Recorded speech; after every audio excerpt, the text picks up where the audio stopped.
I quit fiat mining a few years ago when I got into crypto. I work with crypto content and community building. When I was fiat mining, I had a great fiat mining job. Great hours, great pay, but I still felt depressed. It's not really a career, it's a job. And the thing you're mining is depreciating. I got into Bitcoin and wanted to get rich quick because I hated my fiat mining job. I thought I was gonna make a lot of money, but I ended up losing a lot of Bitcoin. I trusted YouTubers. It pains me to think how much I gambled away from leverage trading without knowing what I was doing. Just because someone has a lot of subscribers doesn't mean they're trustworthy. Big lesson learned. But after losing money, I realized so much information in crypto is pretty garbage. So I started making content in Chinese, teaching very basic concepts. It has been a one-woman show since 2021. My Telegram community has almost 6,000 people. Okay, accountability and ownership, they go together. If you blame others, it means you're not empowered. That's the most rewarding thing Bitcoin have taught me. Owning your own mind, making your own decisions. Let's encourage everyone to hold Bitcoin.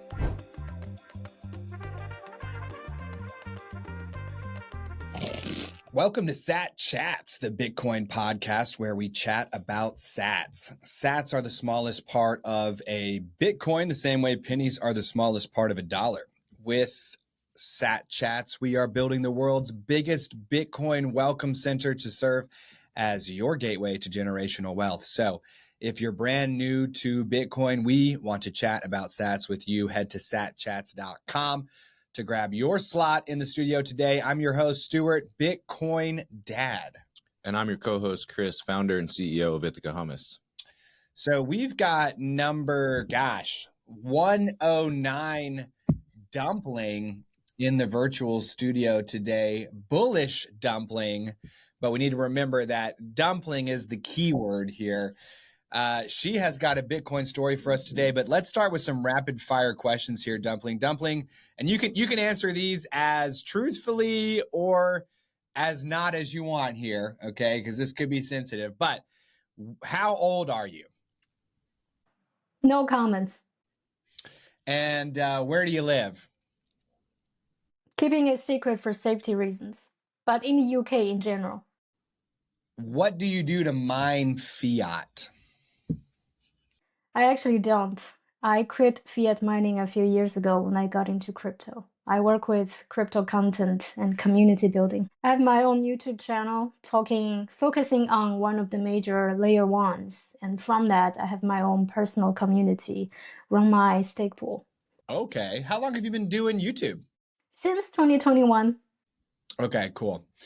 Has that been, we started in January and we've been grinding out over here. What has it been like for you to build a YouTube channel and a community? It's super rewarding, very difficult, but I would not go back to fiat mining. I think one of the biggest things Bitcoin has taught me is self-sovereignty, owning your own stuff, owning your own mind, owning your own assets. And that extends to owning your career, owning your path. When I was fiat mining, I felt depressed and I had a great fiat mining job. Great hours, great pay, but I still felt depressed. I didn't know how to verbalize that back then, but now I realize it's because I do not have ownership of my career. It's not really a career, it's a job. And the thing you're mining is depreciating every year. When I started doing crypto related content, I really start to feel an ownership of my decisions as well as my assets. So if you ask, what's the most rewarding thing about Bitcoin, apart from the price appreciation, I would say it's a mindset shift. Right, because you said owning your own mind, right? Did you say owning your own mind? You have to think for yourself, but it's very difficult if you're put in a box, for example, right, in an office setting or in a setting where you're fiat mining, you're climbing a set path of ladder. It's very difficult to own what you think. You think you're thinking for yourself, but you're really not. You're walking the paths that many others walked, and they taught you this is how you're going to walk for the next 30, 40, 50 years. You're not owning your own mind. So you're describing the self-sovereign, career and relating that to crypto, which I totally can relate to and agree with. When I was 26, I made the decision to stop working for other people and become an entrepreneur. And it was a very similar feeling to what you're describing. For people in our audience who haven't made that leap yet, can you tell them how it feels? It felt scary in the beginning. The issue, the challenge with walking the paths people don't usually walk is you don't really get a blueprint. You don't get told, if you hit these KPIs, you will get here in a certain amount of time. No one is there to tell you that. That is extremely scary for anyone who's been taught to think and walk in boxes ever since you go to college, ever since you were in high school, and since you were born. You were told if you do ABC, you will end up at certain places when you are a certain age, but that's not the case. If you leave, working for other people or leave a safe job, if you're going to carve out your own path, you have to figure everything out for yourself, and there is no guarantee. But the flip side is there's no limits. You can do whatever you want. It's not a zero-sum game. You can create so much value that your upside limit is so high you can't even imagine. What have been, so you started in 2021, you said? And so it's 2025. We're halfway through the year. You've had years now of seemingly success. What are some of the most important, qualities that you brought naturally into that journey, and what are some of the qualities that you've had to develop? I love that question. I left fiat mining as a standard, Asian parent raised, very strict, following the rules kind of person. So if anyone is struggling to find the courage, look at me. I am pretty much the opposite of someone you would imagine that go into that path. I got into Bitcoin and crypto, classic story, wanted to get rich quick because I hated my fiat mining job. So I watched YouTubers. I think you must have seen and heard from, if you buy Bitcoin at these prices, use this much leverage, you're gonna make a lot of money. I thought I was gonna make a lot of money, but I ended up losing a lot of Bitcoin. It pains me to think how much I gambled away from leverage trading without knowing what I was doing. But after that, I realized so much information in crypto is pretty garbage. On top of that, crypto information in Chinese is even worse, my native language. So I wanted to take my lesson and help people who were where I was, haven't got a clue what to do, but very eager to get into crypto. I speak English well, I speak Chinese, so I started making content in Chinese, teaching very basic concepts, staking, how does this thing work, how to use wallets, how to navigate DeFi, helping people in general. Over time, people started to gather around me, so I started my Telegram community, and today it has almost 6,000 people. It has been a one-woman show since 2021. I do everything myself, which was pretty difficult in the beginning and unimaginable if you always worked in an office. You would think, you rely on your colleagues, you ask your boss what to do. But that's not the case when you started your own show. It's just Google it. You just ask around. Everything's on you. But the beauty of that is you're very self-reliant. And I think my courage and the seed of growing my own mind, realizing self-sovereignty, is shaped from that, from doing everything myself, from thinking, yes, you can do it. You don't need to rely on others. That's a whole mindset shift in the life sense, in the career sense, and it permeates to the financial sense. And I'm sorry, by content in Chinese, do you mean Mandarin, Cantonese, or one of the others? Mandarin. Do you feel like if you had set out on your own to build a business that was going to return fiat, would it have been even scarier than setting out on your own to build a business in order to acquire Bitcoin and crypto? So I don't think it's necessarily because what kind of currency I was taking. To be frank, I took plenty of USDT. You can argue, that's still pegged to depreciating asset. That in itself is not the issue. because you can always convert it and buy DCA into any crypto asset you believe in. The key here is really the mindset shift that you can set your own target, you can set your own rhythm, and you get to decide what asset you are converting your income into. When you had a fiat job pre-crypto time, that's not something you think about.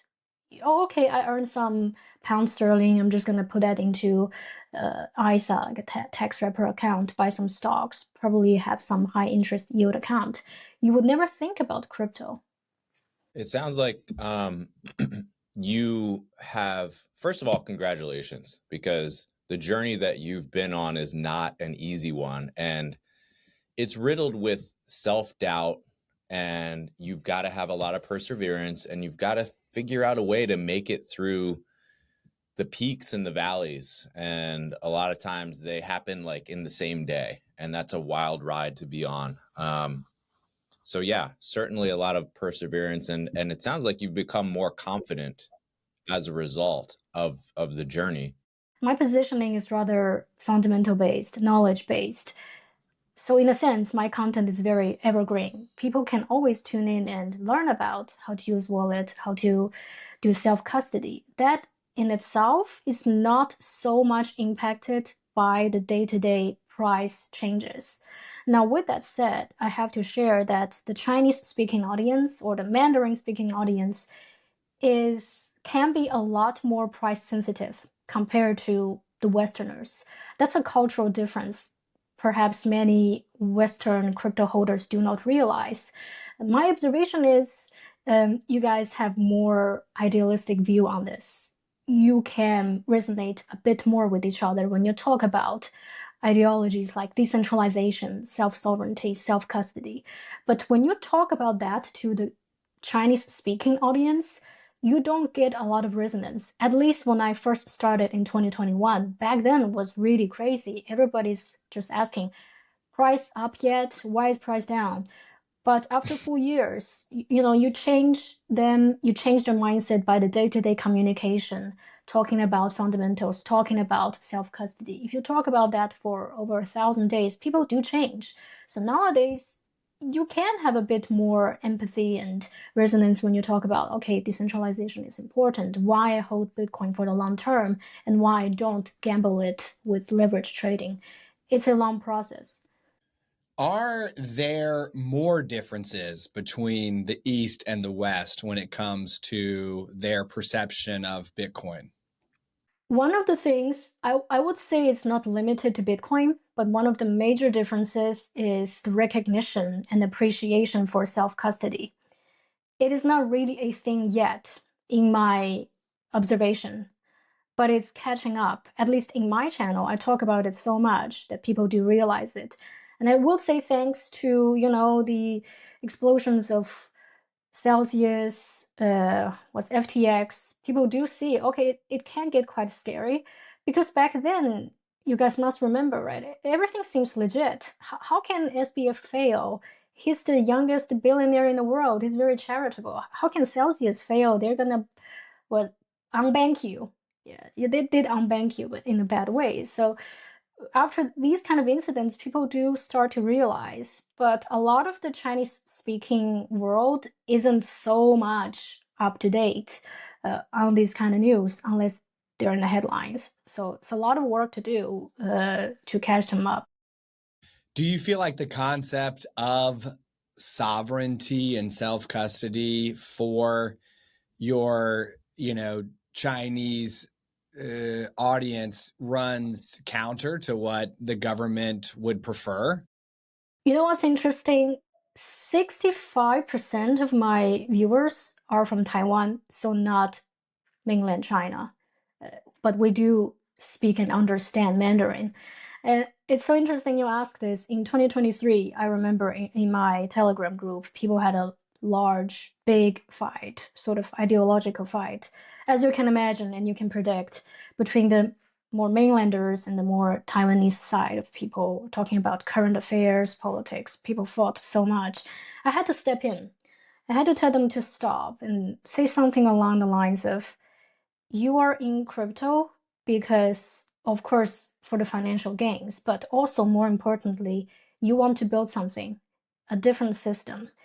So there's no use fighting about the old system, whether from China, Taiwan, USA. Let's focus our energy on building a new way of doing things. And that really helped. People are like, yeah, we're here. We do think there's a way out with decentralization, with self-sovereign individuals. Let's focus on that. But that's still very much true when you think about, okay, what kind of content can you create on Chinese platforms? Can you bang on decentralization? No, I would not do that. I do have a Chinese social account where I also talk about crypto, but the content is wildly different there. I don't talk about anything so in depth, and I stay away from any ideological debates there. Just focus on, the pragmatics, how to use a wallet, how you stay safe. Okay. So for your Mandarin speakers who might be on mainland China, it's more about engaging with crypto to grow your wealth, or even for some to just get the basics rolling and figure out how to start working. But for other audiences, you might focus more on decentralization, self-sovereignty, and some of those topics that mainland China would not be hot on. It depends on how do you want to be effective or do you want to be right? That's the sort of the motto I've been using recently. I think a lot of Chinese people, if they can already access Bitcoin and see my YouTube channel, they know what's going on. You don't need to tell them government sucks. So why do that? Instead, focus on, being more organic in talking about the beauty of decentralization, in talking about how FTX failed. People understand it. And you sort of de-risk yourself from getting into debates, which is draining and not effective. Right. So do you almost feel like the more people you get into this space, the more they'll kind of go on the same journey that you went on, and you don't necessarily need to potentially limit yourself by harping on that out in the open? You don't. And they get plenty of such content from YouTube, from Twitter. So in 2021, I think the People's Bank of China banned Bitcoin and cryptocurrencies as a whole. That ban has obviously been lifted, but there's rumors that there may be another ban coming. Can you tell us what you know about that? China ban, if you search on Twitter, it's almost become a meme. It's like every other week. No news, China ban. Realistically, though, I don't really see much difference in the Telegram group I have. People are trading, people are buying Ledger and being shipped to their homes. And you do hear, things like, but the police would know about what you're doing if you're a whale. That is quite scary. But most people, if they lay low, they don't speak so much about politics, they don't have huge amount of holdings, it still works for them. People still are buying and trading Bitcoin and crypto. What would be the consequence for one of those whales that you're speaking about? If they have a lot, they've done a lot of transactions, it's easy to identify them, and the police, make that connection. What kind of risks would they face under a ban? What do you think? All right. So let me take a different tack here with you, Dumpling. Let's go back to when you first heard about Bitcoin. Where were you? Who did you hear it from? What drove you to discover it in the first place? So I was in the UK, as I said. I didn't like my Fiat mining job, and classic story of wanting to get rich quick. And 2021, things were very hot, DeFi, Bitcoin trading. So I discovered different channels, the big ones. Carl to the moon, that guy, he talked so much just about specific price targets, what to buy. So of course, without doing any research, I'm like, okay, he tells me what to do, and I did, and I successfully lost a lot of money. And that's when I realized, oh, just because someone has a lot of subscribers doesn't mean they're trustworthy. Big lesson learned. That's how I got into it. But after losing money, I think it's almost like what we say in the Chinese circle. It's the tuition you pay.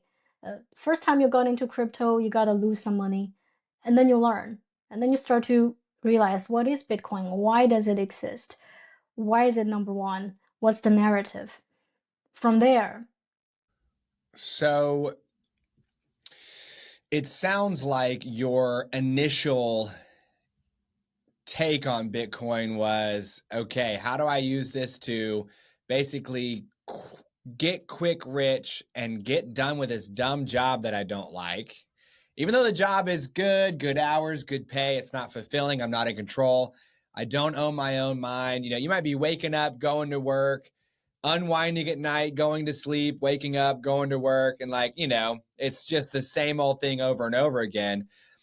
So it almost sounds like you had kind of like an experience that was like somewhere between trading and gambling.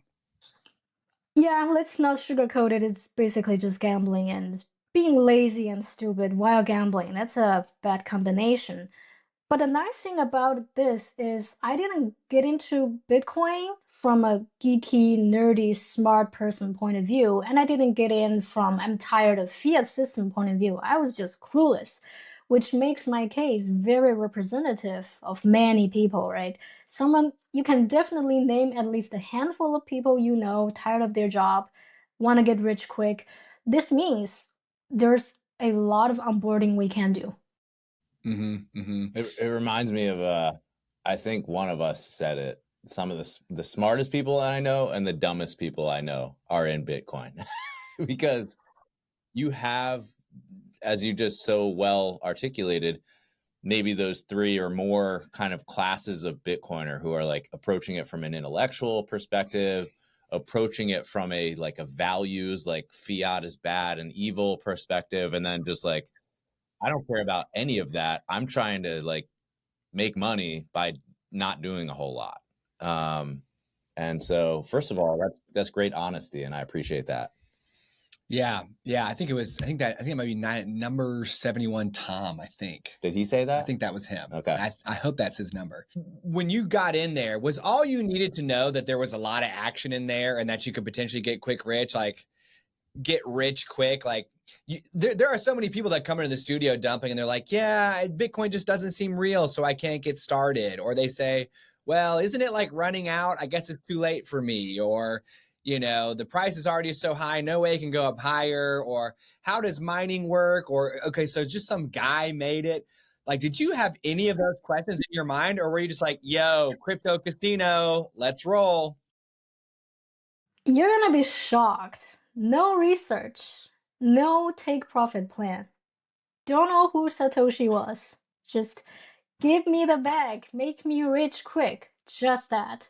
I don't want to share a point here, especially about layer ones or projects that pride themselves in, being technologically advanced, being ideologically very moral.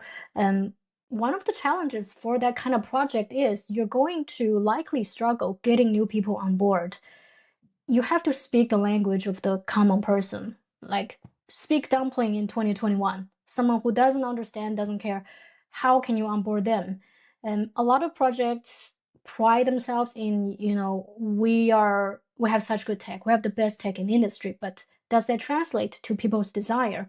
Or put it more simply, can people feel like they can make money and profit off of your platform or ecosystem? I say that because I see so many great projects struggle. So if you want to onboard more people, you have to understand where they're coming from. And a lot of times it's about the gains.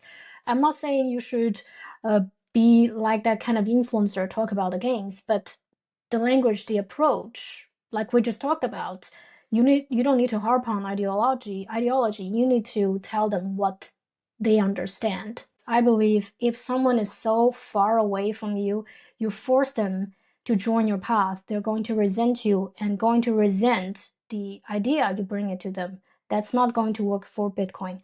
However, if people are interested in Bitcoin and ask me, for example, I get quite often people ask me, at what price should I buy Bitcoin? How high can Bitcoin go? I would say it's in Chinese, but it roughly translates to If money printing has no lower limit, like they have no threshold, they have no standards, then Bitcoin has no upper limit. So money printing doesn't stop, Bitcoin going up doesn't stop. I don't tell them a specific price. I mean, if they get it, they get it. And if people don't get it, one day they will. Because look at the economy, look at the prices, look at the grocery prices. People will get it. Can you tell us more about your experience with leveraged trading early on in your Bitcoin career? In what sense?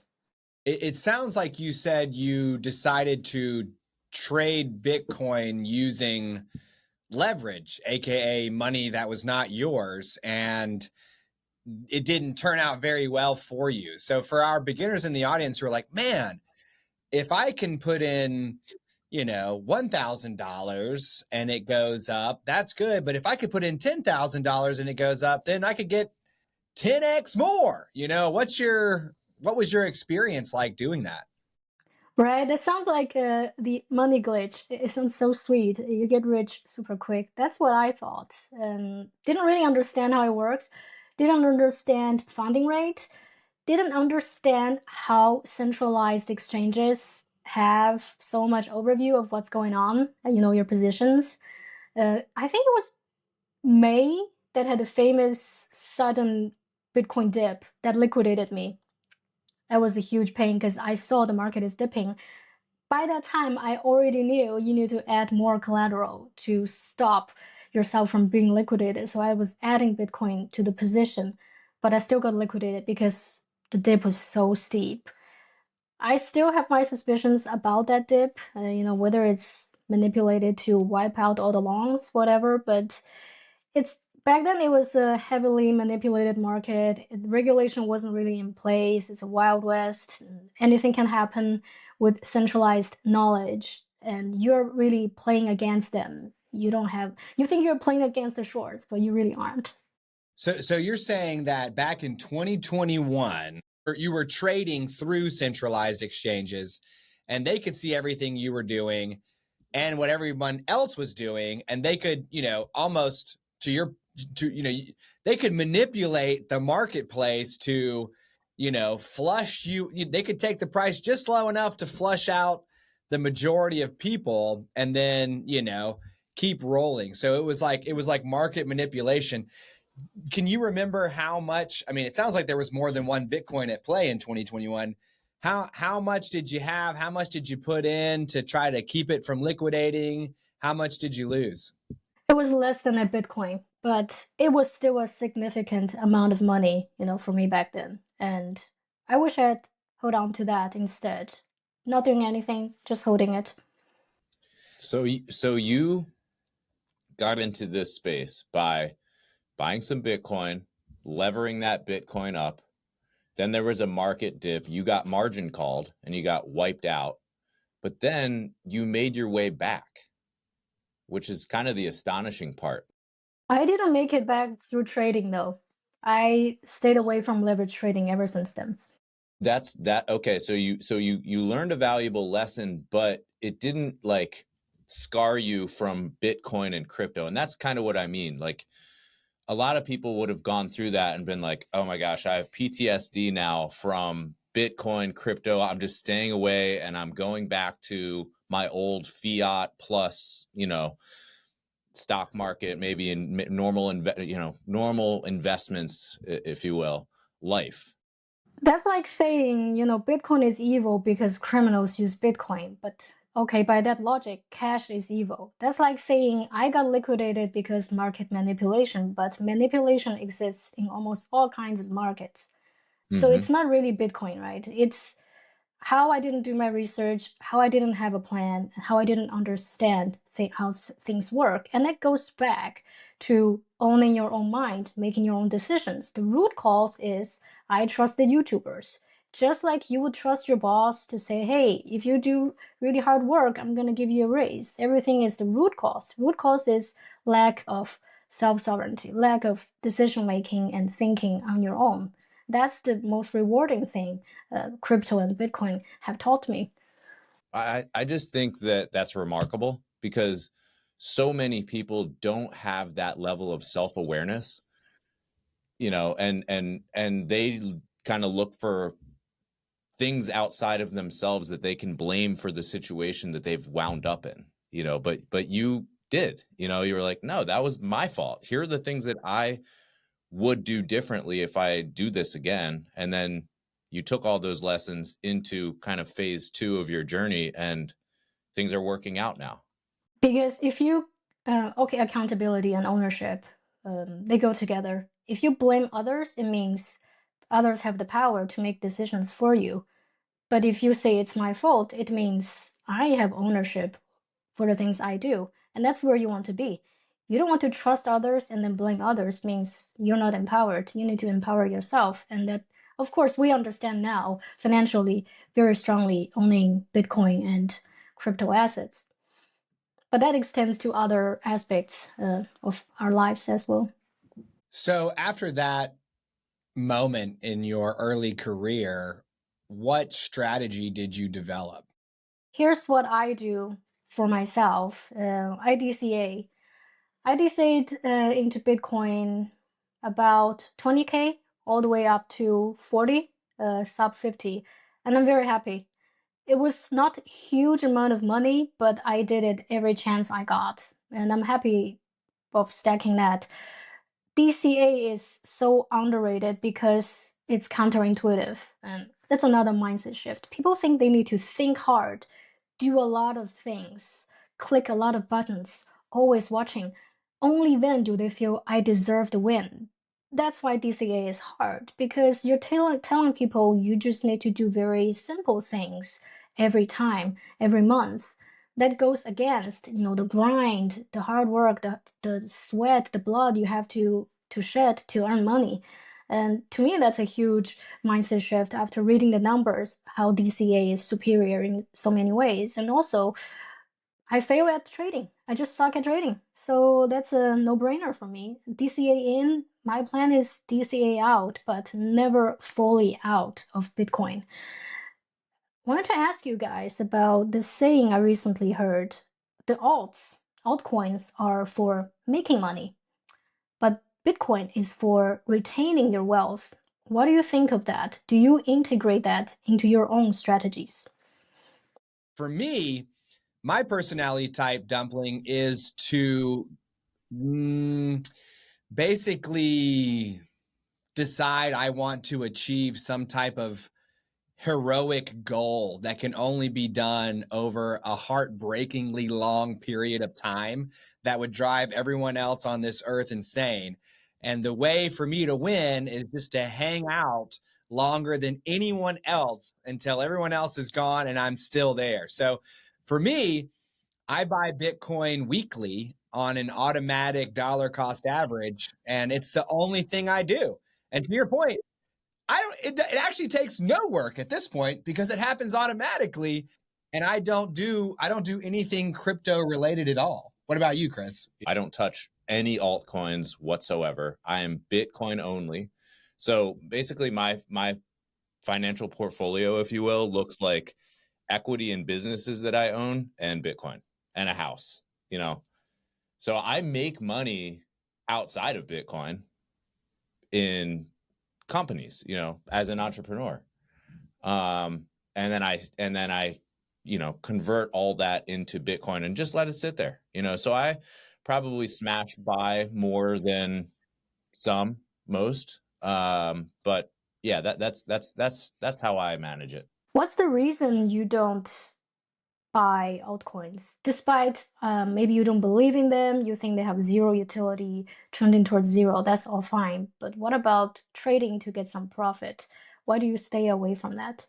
Yeah, it's a matter of time. You know, I would maybe have a different position on that if I felt the drive to learn more than most people about these altcoins. I don't want to be a trader. You know, it's just not, I'm not into that. I don't want to learn about all the different features and benefits of all the different altcoins so that I can make a good decision and you know, puts and takes and shorts and longs. It just doesn't interest me personally. I like building things, tangible things, and creating value for the world and getting paid as a result of doing that. So that's kind of where I'm at on it.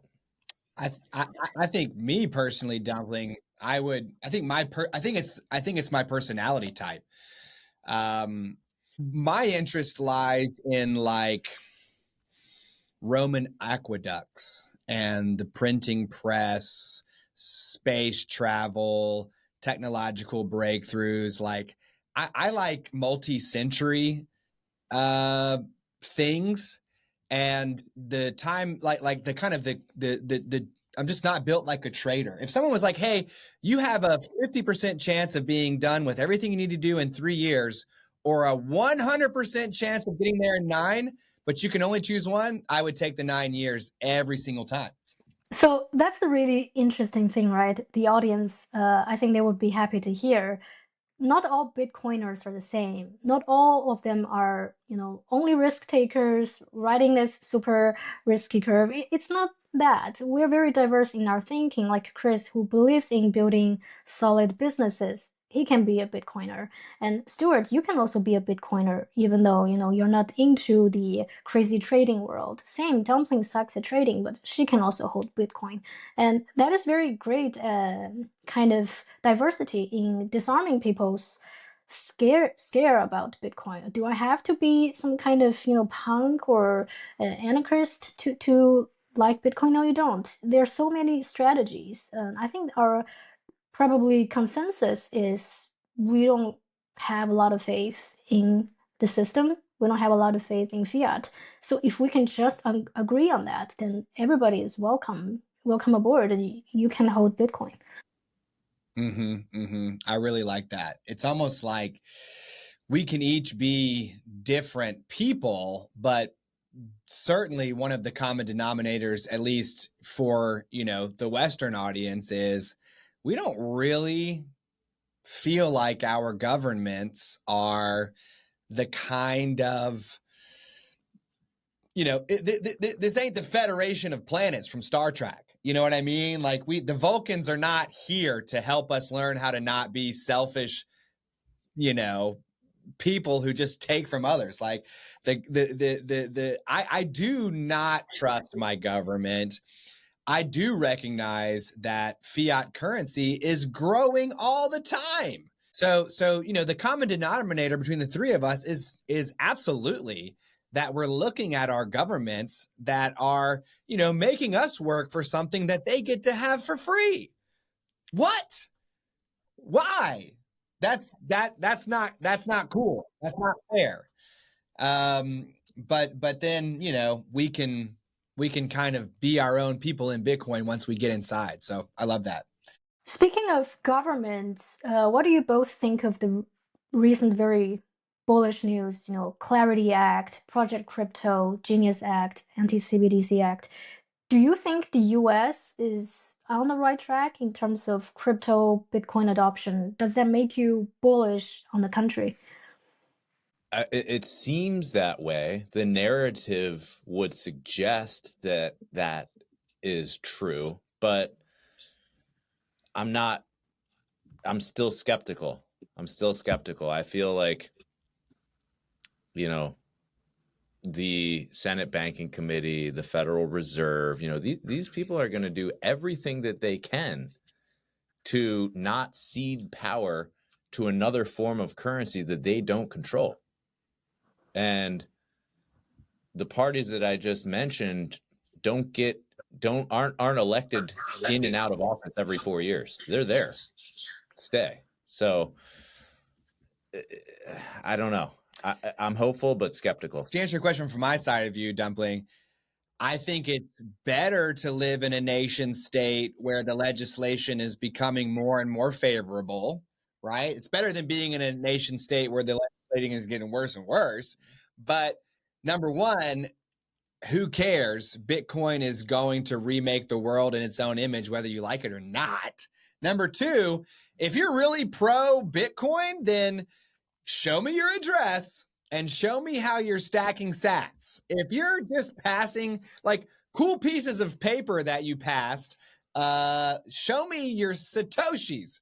Where are the sats? You know, stack them. If you really like Bitcoin, let me see you stack them.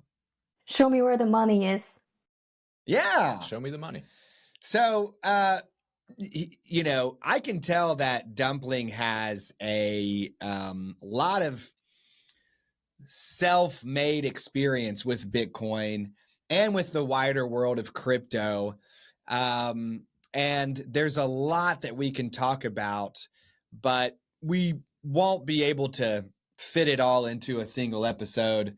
You know, we won't be able to fit it into all one chat about sats. So we asked each of our guests if they would be willing to come back on in 9 months to give us an update on their Bitcoin baby. Would you be willing to come back on our show in 9 months? Let's do it. When I come back, I have a lot of questions for you two.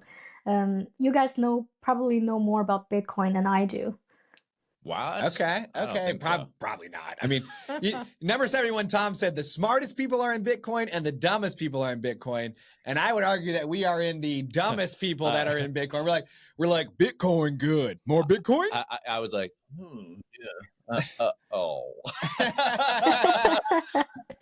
Not in that category. I mean, look, Dumpling, we've had number 33 Jameson Lopp on the show. We've had number 60 Simple Steve. We've had number 62 Jeff Booth.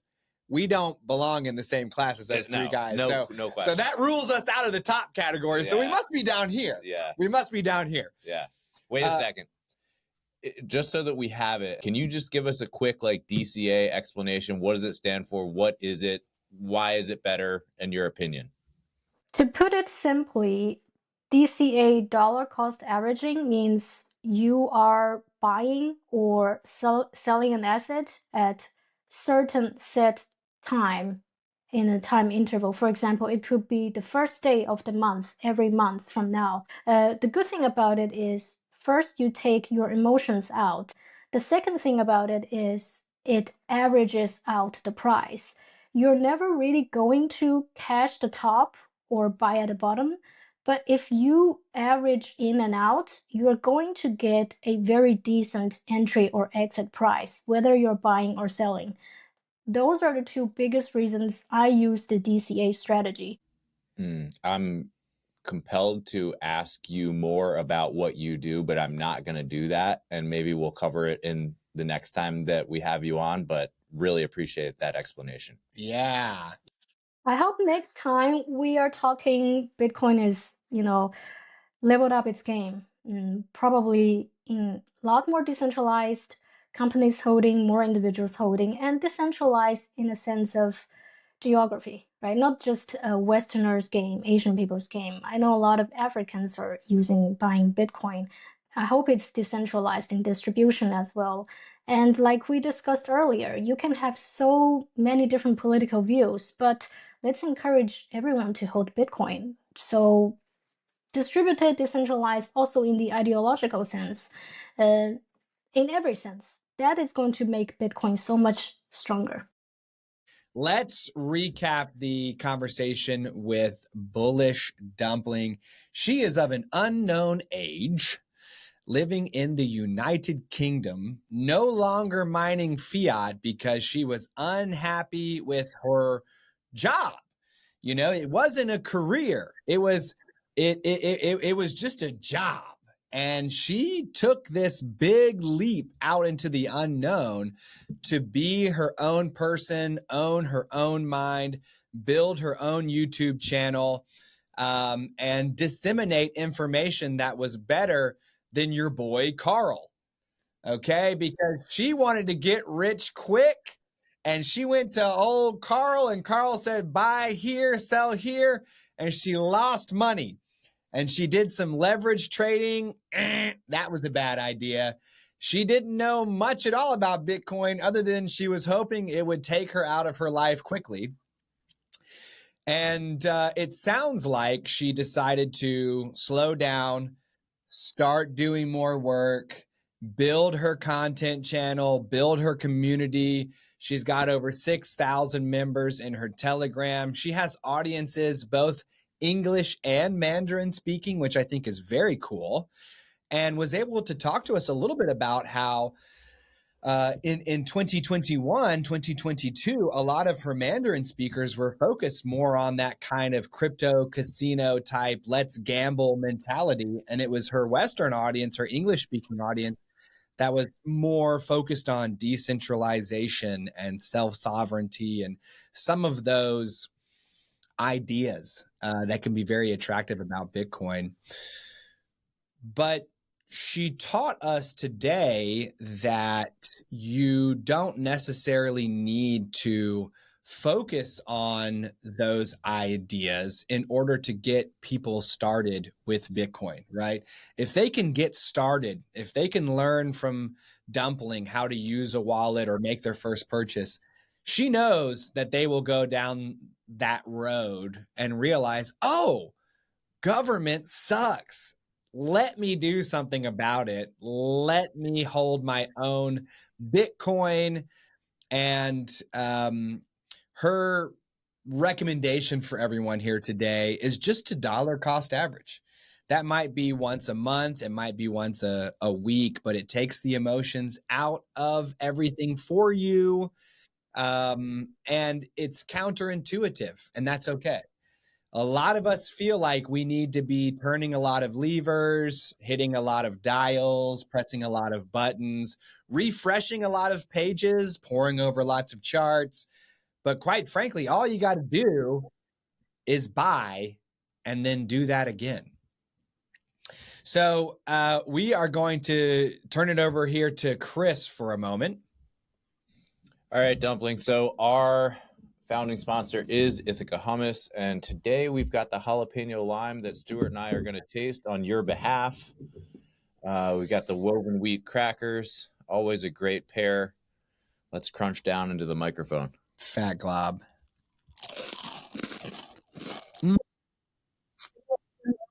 Yeah.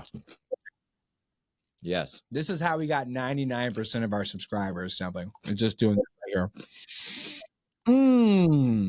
I met I knew this lady, but I ran into someone that I know this weekend at the pool, and she said, "Oh, I watched your show because you had Firehook crackers on there. I love those crackers." Dang! And I was like, "Cool, Firehook, get at me!" Yeah, show at satchats.com. I want another one of these. It's so good. That's a really, as Chris says, that's a really good batch. It's a really good batch. Our tagline for this one is we grabbed life by the peños and added lime. Oh my God. All right. Well, that is yummy. And I'm going to have some more of that once we wrap. Next time you're here in the United States, Dumpling, maybe you can try some for us and come back to the comment section of this video. Let us know what you think. All right. So we're going to wrap up by offering you your choice, courtesy of Sat Chats, between $50 US as a small token of our appreciation for being here, very small, or $50 worth of Bitcoin, which right now, trading at about $115,000 for one coin, is 43,472 sats, or the $50. What's it going to be? You already know the answer. Give me those sats. Yes, let's go. All right, Dumpling, thank you for stacking the sats with us. You bring our show's scoreboard to 101 who have stacked the sats, along with 8 who need a little bit more time. And when they come back on in 9 months, we'll help them out. We'll keep working with them. Okay. I like that you're number 1. You're taking us into that next set of 100 that we want to hit. So where can our Satillionaires go if they want to visit your channel or join your Telegram? Where would you send them if they want to engage with you? On Twitter, I am Bullish Dumpling. Pretty much everywhere, Bullish Dumpling. But my chat, if you're a Mandarin speaker, you're welcome to join. I can share the link with you guys afterwards. Okay. We'll put that in the show notes for everyone, along with some information they can use to support and sponsor our show. One last question for you. Do you like game shows? As in, can you give some examples? Where you answer questions for money. Oh, yeah. Yeah. So shameless plug, as of a week ago, Friday, we launched a new game show, a new live game show right here on our YouTube channel. It's called TikTok Next Block. It's Bitcoin and Sat Chats trivia. And we have contestants join live, and anyone can be a contestant, and it's great. We give away Satoshis. You can win up to 1 million sats as a contestant. And yeah, so I hope you join us live on Fridays at 11 a.m. Eastern Standard Time. Yeah, that would be like, is that 4 p for you, UK time? Let me check it out. No guarantees. Okay. Yeah. Jump on Fridays at 11 a.m. Eastern live. TikTok Next Block. You must be publicly subscribed to the channel in order to play. So smash the subscribe if you're here and you haven't done that. When you do, not only will you become eligible for the game where you could win up to 1 million sats, but when we hit 10,000 subscribers on the YouTube channel, we will select one from among you and drop 2 million sats on your head. What? Okay? Because Sat Chats is dedicated to teaching everyone about Bitcoin and giving away sats. That's it. That's what we do here. Okay? So smash the subscribe, watch the live game show Fridays at 11 a.m. Eastern, sign up to come on Sat Chats just like Dumpling did, okay? Satchats.com. You can also help us mint the next brand new Bitcoiner by donating your sats to our show, or you could sponsor, just like Ithaca Hummus, show at satchats.com. It's all in the show notes for you. Sat Chats is for educational purposes only and should not be construed as financial advice. Also, our guests' views are their own. We'll see you on the next one. Thank you. Bye-bye.